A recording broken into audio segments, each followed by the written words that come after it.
the other thing was that, a lot of my thought process also, I feel like, just kind of ties into my upbringing, just how I was, just how I was taught in life, just to kind of like put up with it, just deal with it. What I wanted to say was something about my household, my upbringing, and how that also affected, my way of thinking and my way of looking at myself, my own identity. And that just gave me, initially, I always felt hopeless. I felt like I had a lot less confidence than I do now. Um, and just a bunch of other things. I felt like I had no value in society. And so that was probably one of the reasons why I kept wanting to avoid moving forward with my life instead of, um, moving forward with my life.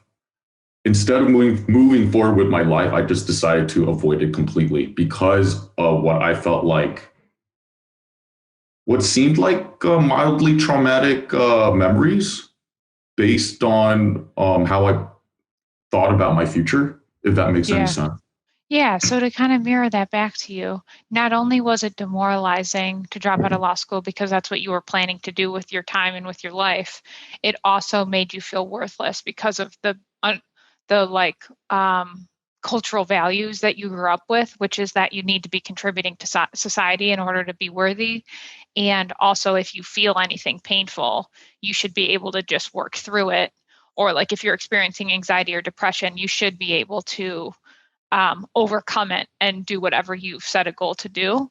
And so, in both of those scenarios where um, dropping out of law school meant that you weren't contributing to society in a particular way, and your anxiety and depression got bad enough that you couldn't just muscle through it, both of those made you feel like hopeless and helpless and worthless. And then those feelings were so painful that you didn't want to look at them.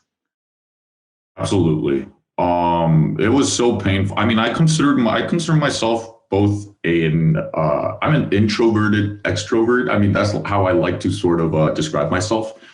And as much as I would like to go out and hang out with my friends and socialize, there were a lot of moments where I would just want to be at home and not do anything. And everything would just seem like a chore, whether that would be to make my bed, take my dog out, or even take a shower. And so, yeah, I mean, just having that said, I just wanted to avoid what I felt like everybody else had. And and that I didn't have. So every time I would go outside, I would like and see all these people who looked like that they were working or looked like that they were okay, what was my point? I mean, in the end I had my point about what you just said and I completely forgot. You didn't feel like you were contributing to society in the way that you were supposed to? Oh, right. And yeah, I mean, I just had a lot of hopeless, worthless feelings, and that in turn just turned into depression and just wanting to constantly be at home where everything just seemed like a chore. I think that does that make any sense? Yeah, yeah, absolutely.